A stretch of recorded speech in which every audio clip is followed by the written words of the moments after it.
Bueno, pues vamos a hablar de medidas para frenar la obesidad que hasta el momento no han funcionado o no han funcionado todo lo bien que deberían haberlo hecho. Bueno, aquí tenéis los resultados más importantes del estudio Aladino del 2019, cuyos datos se recogieron antes de la pandemia.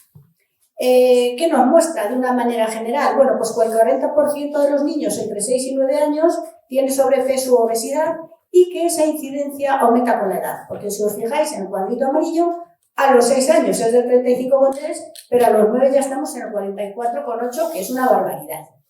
Bueno, los niños dicen que en el 76% son activos, pero bueno, es que si le llamamos ser activo a cumplir las recomendaciones que son 1 hora de actividad física diaria, pues para un niño 1 horita de actividad física es bien poco.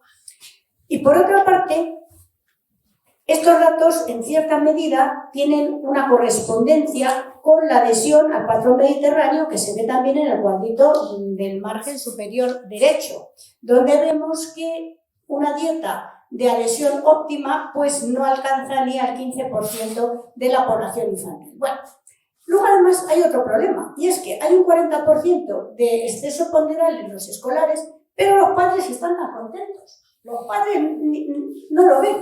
De hecho, 9 de cada 10 padres y madres de escolares con sobrepeso consideran que su hijo está perfectamente.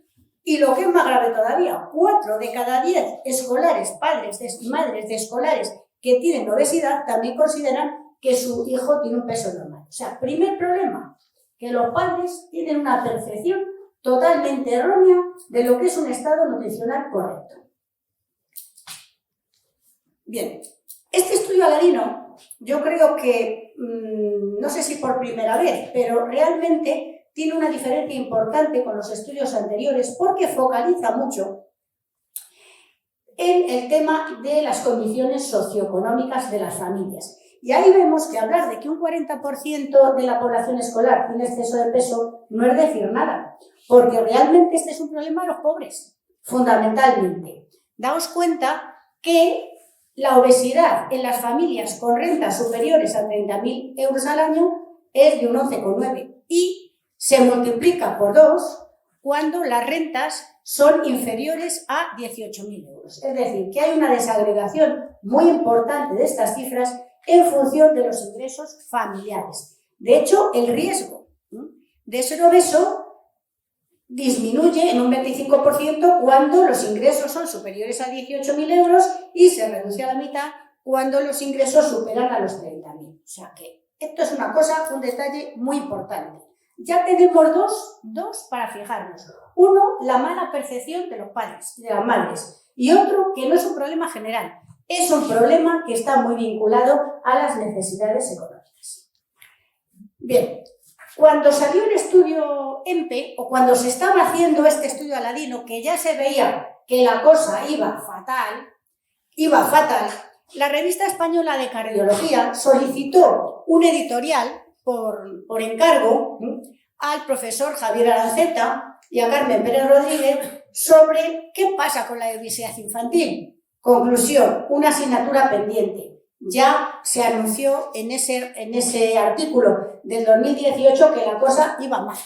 Nada más publicarse los datos del estudio EMPE y del estudio Aladino, la misma revista nos encargó a la doctora Gloria Santos Beneit y a mí misma que hiciéramos un editorial volviendo otra vez con el tema. ¿Estamos en el camino correcto para reducir la obesidad? Respuesta, no, porque las cifras siguen aumentando. Hacemos lo que podemos, pero la cosa no marcha. Bueno, si nosotros vemos que no hay que ser muy hábil para ver que la cosa no ha funcionado, vamos a ir repasando los estudios que se han hecho a nivel estatal en España, desde el estudio PAIDOS, que iba a decir, todos conoceréis, no, hay algunos que a lo mejor no habían nacido, algunos de los alumnos que están aquí. Pero bueno, ese estudio fue, digamos, un estudio de los años 80, donde se decía, bueno, pues el 5% de la población infantil tiene obesidad. Pues qué bien, ¿no? Y estudios sucesivos, como el estudio ENKID, el PERSEO, los distintos estudios Aladino, o los estudios ANIBE, o las propias encuestas nacionales de salud, muestran que los porcentajes de obesidad no solo no se han ido reduciendo secularmente, sino que se han mantenido o han aumentado. Bueno, por cierto, aprovecho para decir que los datos de las encuestas nacionales de salud, bueno, están ahí porque había que ponerlos, pero realmente la validez que tienen las encuestas nacionales de salud para evaluar prevalencia de obesidad, para mí son cero. ¿Por qué? Porque son datos autorreferidos y no ya por el niño, sino por el padre. Y las encuestas a veces se hacen por teléfono. O sea, imagínate que yo estoy ahí viendo Sálvame, por decir algo, que todos vemos Sálvame alguna vez, no me digáis que no, yo también, alguna vez. Bueno, pues entonces estás ahí tan contento y te llaman por teléfono y te dicen, mire, le llamo de la encuesta nacional de salud, no sé qué, muy bien, ¿quiere participar? Sí, tal. A ver, ¿tiene hijos? Sí, 3. ¿Y cuánto miden y cuánto pesan? Yo qué sé, por quedar bien dices cualquier cosa. O sea, es así, porque nosotros hemos tenido acceso a los datos fuente de las encuestas nacionales de salud, la doctora Montero de Espinosa y yo, para hacer trabajos con esas fichas, y bueno, eso era un descontrol. O sea, eso era un descontrol, los datos fuente de las encuestas nacionales de salud. ¿Por qué? Porque son datos autorreferidos encima por los padres. Sinceramente, con tantos nutricionistas en paro que hay y tantos biólogos y antropólogos y antropometristas, se podían hacer unas encuestas de salud un poquito más serias, ¿no? Ponte a medir, pero no preguntes por teléfono. Bueno, fijaos, el estudio EMPE. El estudio EMPE, que por eso nos encargaron, hicimos una reflexión sobre el estudio EMPE, la Revista Española de Cardiología, y que salía una barbaridad en el estudio EMPE. 42,6% de sobrecarga ponderal, que era una cifra superior a la que se había publicado en el mismo año, claro, pero con datos que llegaban hasta el 2016 en un metaanálisis, digamos, a nivel europeo, donde España, con una sobrecarga ponderal del 32%, quedaba en 5ª posición, detrás de Grecia, Italia, Malta y Chipre. Eso es para no mirarlo. Los defensores de la dieta mediterránea se lo tenían que pensar. Bueno, yo misma, que soy defensora. Porque dices, caray, los países con más sobrecarga ponderal, precisamente los países mediterráneos. Vamos. Bueno, esos datos del estudio EMPE eran superiores, porque son de nivel estatal, superiores a algunos estudios con una visión, digamos, autonómica, como el trabajo de Andrea Calderón, que por ahí está, que va a ser la segunda ponente después de mí, un trabajo muy interesante que se hizo con una muestra bastante amplia en la Comunidad de Madrid, o con el trabajo de Pérez de los Ríos y colaboradores que se hizo en Galicia. Y fijaos que en Madrid y Galicia los datos resultaron con muestras similares, en cantidad me refiero, muy parecidos. Una sobrecarga ponderal del 34 y del 32%, y aquí se incluye algo que no se incluía en estudios anteriores o que no se incluía en las encuestas nacionales de salud, etcétera, que es la obesidad abdominal, que está cercana entre un 22 y un 25%. Bueno, ¿y qué ha pasado? Pues algunos recordaréis que ¿quién era? Elena Salgado, ¿no? La ministra. Sí. La Elena Salgado, bueno. Que se vino arriba en el año 2005 y sacó 2 planes estratégicos muy interesantes. Uno funcionó de miedo, el otro tirando a mal. ¿Cuál sacó que funcionó muy bien? El antitabaco. Que aquello fue una bomba, ¿no? Que de repente no vamos a perfumar dentro. Bueno, yo es que me acuerdo cuando yo era alumna, claro, en los años ni te digo, que teníamos un profesor que nos daba geología a las 4 y pico de la tarde, y entonces llegaba con el vaso, con el hielo y lo que tenía dentro no se sabe muy bien, el vaso y el cigarro, y dejaba el vaso y nos echaba el humo. Así, a ver, señorita Marrodán, cuénteme usted la dinámica interna. Madre mía, ¿no? Eso ahora es impensable, pero estábamos acostumbrados a eso, a que en las aulas se fumaba, que yo ya siendo profesora repartía caramelos en los exámenes para que la gente no fumara, porque allí no se podía. ¿Quién nos iba a decir que íbamos a estar donde estamos? Eso ha funcionado y la mortalidad por enfermedades cardiovasculares ha disminuido en relación con el tabaco y el tema del cáncer de pulmón, etcétera, etcétera. Eso ha funcionado. Otra cosa que Elena Salgado montó fue esto. Bueno, el Ministerio de Sanidad y Consumo, la estrategia NAOS, que todavía está vigente. O sea, este plan está vigente. Pero esto se ve que no ha funcionado todo lo bien que tenía que haber funcionado. ¿Qué se decía en la estrategia NAOS? pues que se prohibían una serie de cosas. Por ejemplo, las máquinas de vending en centros educativos, en los coles. En las cafeterías de los centros escolares, bueno, nada de estas cosas, de azúcares y productos salados. Bueno, y bebidas con alcohol. En mi facultad se vendían cosas con alcohol.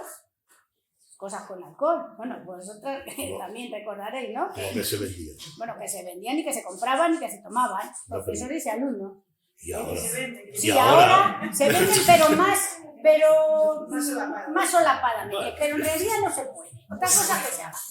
Se hace de tapadillo, más de tapadillo. Bueno, y luego bueno, por lo menos en los institutos, nada, pecado mortal, claro. Y luego la creación de un código de conducta, que es el código PAUS, para que la propia industria alimentaria regule la publicidad de los alimentos y las bebidas que están destinadas pues, a los niños y a los jóvenes. Y esto es una cosa, esto tenía que haber sido un puntal dentro de la estrategia NAUS. ¿Pero qué se dijo? Bueno, que vamos a ser todos buenos, honrados y nos vamos a autorregular. Bueno, ¿qué decía el código PAUS? ¿Qué decía el código PAUS? Pues que había que regular los mensajes publicitarios y, por ejemplo, había que ser muy veraz en la presentación del producto. Había que tener un lenguaje adecuado y no decir mentiras, no decir, si comes conguitos vas a ser el más guapo de la clase o vas a ligar con todas las niñas. No, vas a comer conguitos y se ha acabado, pero eso no te va a hacer más guapo, más valiente, ni nada de eso. Bueno, y no se pueden regalar muñequitos con los productos alimentarios, ni tampoco se pueden utilizar personajes populares que actúen como anunciantes o prescriptores de la compra. Esto es de hace poco, la Aitana ahí la tienen, ¿no? Poniéndose ciega del burger, el vaquerizo con el bigel, el donut, si es que todo lo que dicen, si es champú, champú, si es cosas de comer, cosas de comer. El vaquerizo hace a todo, a todo. Y bueno, ahí tenemos al de Masterchef y ahí tenemos a Ibai Llanos, que el Ibai Llanos se ha arrepentido justamente ayer. No sé si seguís Twitter, Instagram, todo eso, las redes, pero el Ibai, que ahí está bañado en Milka, y que ha sido un defensor y un publicista de cuantas mierdas alimenticias le echaran, porque reivindicaba que no había que ir contra la gordofobia y no sé qué y no sé cuántos, y se ha forrado anunciando estas cosas, pues ayer ha debido ver a la Virgen. No, en serio lo digo, que ayer ya ha salido, bueno, incluso en los periódicos, pero en las redes, diciendo que ha hecho una reflexión sobre sí mismo y que a partir de ayer, me parece, no, del 31, ha dicho que ahora va a cambiar y que ya ha hablado con un entrenador y un nutricionista y que a partir de ahora va a haber otro Ibai Llanos, y que va a hacer todo por encontrar su físico y su salud y tal. Y digo, pues oye, eso está bien, porque ahí está dando un ejemplo, ¿no? Que va a hacer actividad física, pues ya se te podía haber ocurrido antes. No, pero ha sido el ictus de Kiko Claro, Rivera. bueno, ha sido el ictus de Kiko Rivera, no sé. O que sabe que viene, no, porque escucha, que va a venir, que se va a poner en vigor este trimestre el decreto, que esto va a estar absolutamente prohibido. Dice, bueno, pues si ya no puedo anunciar Milka, pues voy a anunciar gimnasios. O sea, quiero decir, cuidado con esta gente. Bueno, pero está claro que el código PAUS no se ha cumplido y que todas estas cosas, que ahora estamos aquí un poco en plan divirtiéndonos, ¿no? Pero esto tiene una trascendencia y para los niños, que lo tome Aitana o que, porque bueno, el vaquerizo ya los niños no dicen nada, claro, pero porque ese es de mi época, claro, pero bueno, el código PAUS no se cumple, pero no porque lo diga yo, sino porque hay evidencia científica sobre este planteamiento y hay bastantes artículos que así lo han demostrado. Por ejemplo, ese artículo que se ha publicado recientemente en una revista muy prestigiosa que es Public Health Nutrition, pues estudia exactamente las 80 horas de programación en 4 canales, en televisión TV1, en Antena 3, en Canal Sur y en Telemadrid, haciendo un desglose de anuncios de alimentación destinados a público infantil en función no solo del canal, sino de qué compañía es la anunciante, qué tipo de comida, la duración del anuncio, en qué horario se ha emitido ese anuncio y cuántos cumplen el código PAUS y cuántos no cumplen el código PAUS. Y cuántos, hay una tercera columna que no está muy claro si lo cumplen. O sea, parece que lo cumplen, pero hay sus dudas. Bueno, en realidad y de manera general se puede decir que el 50% de los anuncios de empresas de la industria de alimentos que están adheridas al código PAUS, que era voluntario, o sea, que encima que te adhieres voluntariamente luego no lo cumples, pues ¿en qué quedamos? O sea, que el 50% no cumplen para nada las regulaciones. Un artículo en Public Health Nutrition. Otro artículo, que es diferente, en Public Health Nutrition también, en Public Health, no, estás en Public Health general, bueno, donde se hace un recorrido entre una serie de años, los artículos del 2017, pero hace un recorrido durante un tiempo anterior. Pues lo mismo, los niveles de incumplimiento son enormes. El 25% usan personajes populares, bueno, todo así. Y además el incumplimiento es todavía mayor fuera del horario de protección, porque hay horarios para niños, no es como me ha dado por el Sálvame, pensaréis que estoy viendo Sálvame todo el día, pero no es lo mismo el Sálvame naranja que el Sálvame no sé qué, ¿no? Porque uno es de niños y otro es lo pueden ver los niños y otro lo pueden ver los mayores. Bueno, pues fuera de ese horario todavía se incumple más. Otro artículo, esta vez publicado en la revista Nutrients, por Montaña y colaboradores, que es un artículo también publicado recientemente y donde los investigadores se hicieron las siguientes preguntas de investigación. ¿Cuáles fueron los anuncios de alimentos más vistos por los niños? ¿Cuál era la calidad nutricional de los productos anunciados más vistos? ¿Qué tipo de discurso se utilizó? ¿Había personajes populares? Etcétera, etcétera. Y esto lo hicieron con datos de audiencia extraídos de estas empresas como Kantar Media y Infoadex Mosaico, que bueno, yo he juliado todo eso y ahí hay datos muy interesantes que se pueden utilizar para hacer estudios no solo de mercado, sino en este caso estudios también científicos, ¿no? Bueno, pues este estudio, que es, ya digo, muy muy interesante, con una muestra importante y demás, nuevamente nos dice que el código PAUS no se cumple y fijaos que los alimentos que se anuncian para niños solamente una cantidad muy pequeña, que es el 8%, estarían catalogados por el Nutri-Score como la categoría A. Y la mayoría de los que se anuncian pues son mucho peores, están incluidos en la B, la C, la D o en otra que, vamos, ya L o más allá. O sea, que no valen para nada. Y luego se analizan, si vais al artículo veréis, muy interesante, las estrategias discursivas, lo que decía, cómo se anuncia el producto con frases y con estrategias de discurso que no tienen nada que ver con la alimentación, sino simplemente que te vas a hacer más popular, que vas a derrotar a todo el mundo, que vas a ser el más fuerte de tal, con estas cosas, ¿no? Bueno, o que vas a ser muy feliz, vas a tener suerte, bueno, cosas que no tienen nada que ver y que están prohibidas, no se cumple, los personajes populares, ahí están todos, que ya no saben qué inventarse, este era el de, ¿cómo se llama? Este de aquí, se me ha ido. El Pelayo, que este era de moda y tal, ¿no? Pues este ya como no le quedaba nada, se ha puesto a anunciar los ángulos y rodillas, que esto es una cosa como de abuelas, ¿no? Los ángulos y rodillas, ¿quién va a rodillas? Los niños no, pero bueno, ya no le quedaba otro sector y ha hecho, pues ahora yo me voy a hacer la cabeza visible de los ángulos y rodillas. Bueno, en fin. O sea, el código PAUS, nada. Luego, otra estrategia que también se ha demostrado en artículos que no ha servido es la estrategia avisa. O sea, de avisa con H, pero es de avisa, que te estoy avisando, ¿no?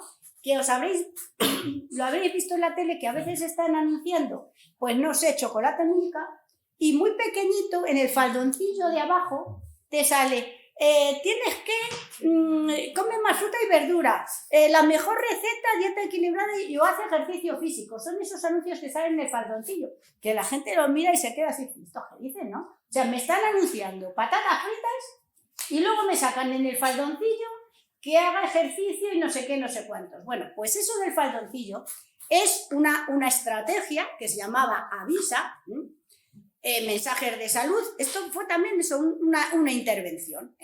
¿Eso ha servido para algo? para nada, porque, por ejemplo, este artículo donde se muestra, se tiene unos chicos de primero y segunda de la ESO, que son en total 857, se les muestra anuncios de Chips Ahoy y de Huesitos, exactamente de esos dos productos. Y entonces a unos se les muestran los anuncios solos y a otros los mismos anuncios con el faldoncillo de haz ejercicio y no sé qué, no sé cuántos. Y después,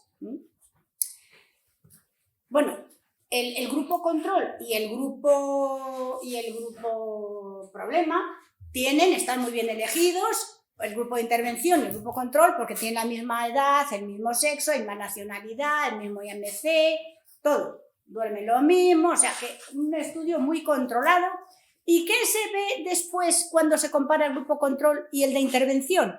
Que no hay diferencias absolutamente en nada, ni en la actitud hacia la comida, ni en la percepción de lo que es un alimento sano, ni en la intención de consumir el producto, ni en el deseo de consumir fruta, ni en el deseo de hacer actividad física, o sea, nada, absolutamente no hay ninguna diferencia, es decir, los mensajes no tuvieron ningún impacto, o sea, que toda esa estrategia, que a saber la cantidad de pasta que se ha gastado en montar todo ese tinglado de la visa, nada, bueno, este es otro artículo publicado en la revista Obesity, donde también se hace una comparación, pero aquí la muestra española está junto a una muestra de otros 21 países, es decir, es un estudio comparativo para ver cómo ha influido la publicidad en todo este tema de la obesidad en Europa.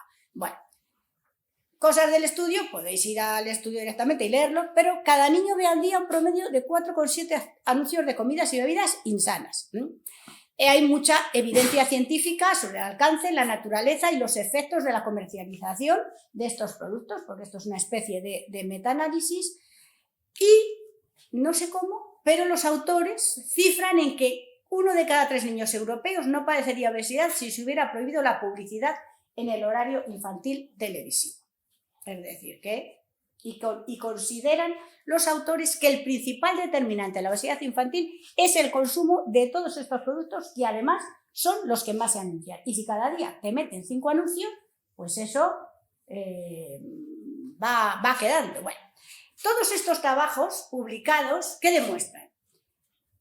Que hay que hacer una restricción de la comercialización de alimentos en los niños, que los niños ven la tele, y que muchos lo hacen a diario, y luego ya no solo la tele, sino todos los medios de móvil y demás. Bueno, que la publicidad española dirigida a los niños anuncia mayoritariamente productos de muy bajo valor nutricional, y que la industria alimentaria está presente en muchos de los planes, por no decir en todos, los que se han puesto en marcha para combatir la obesidad infantil. Hasta ahora se han apostado propuestas de carácter voluntario, que no han funcionado, y por la autorregulación, que no ha funcionado. Aquí es triste decirlo, pero que funciona. La zanahoria y el palo, más el palo que la zanahoria, digamos.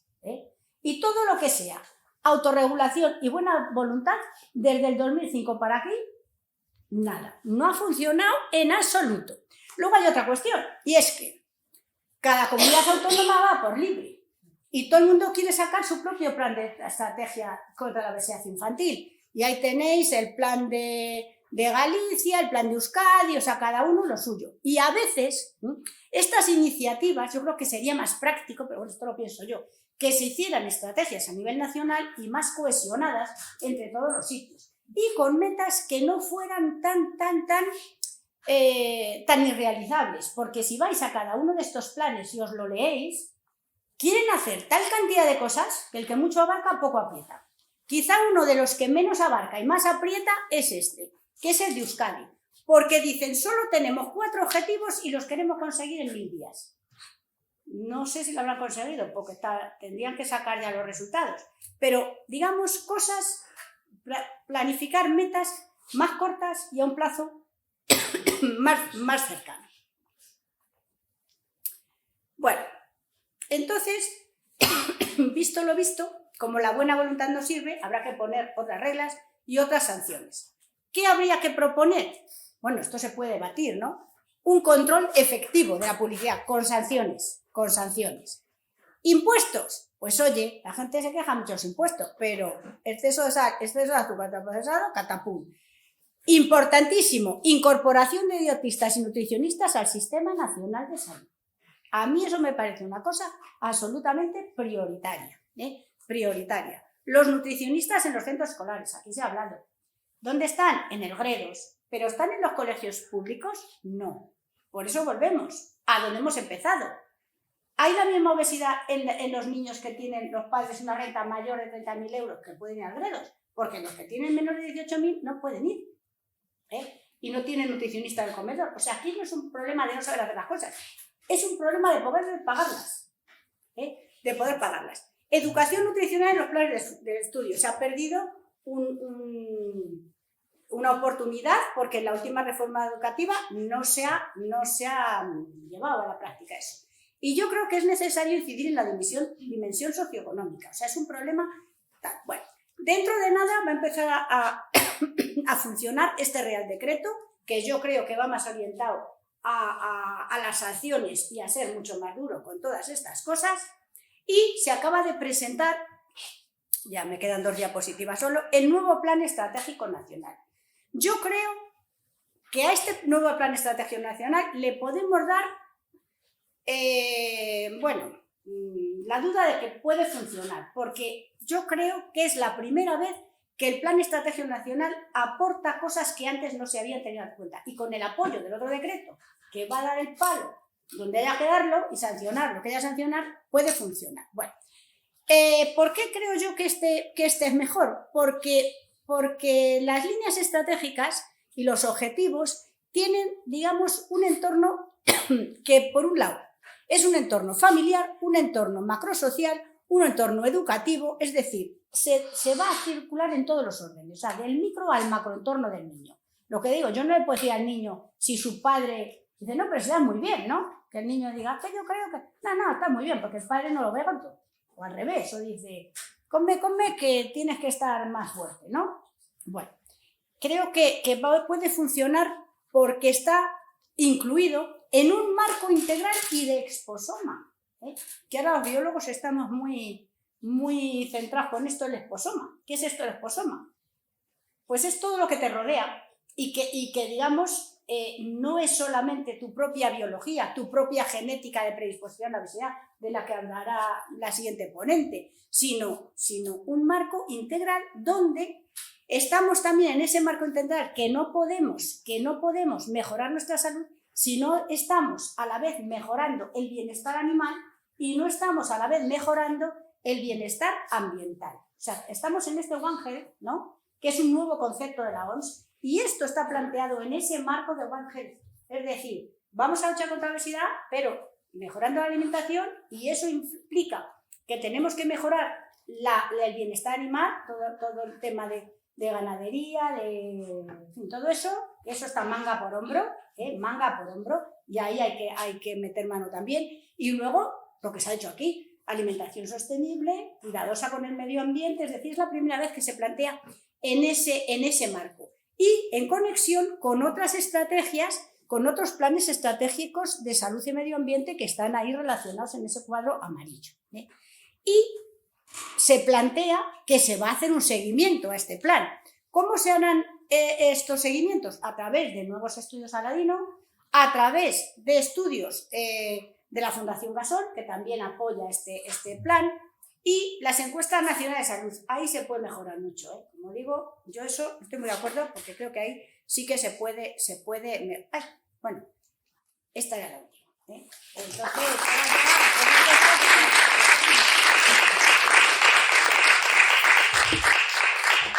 Entonces,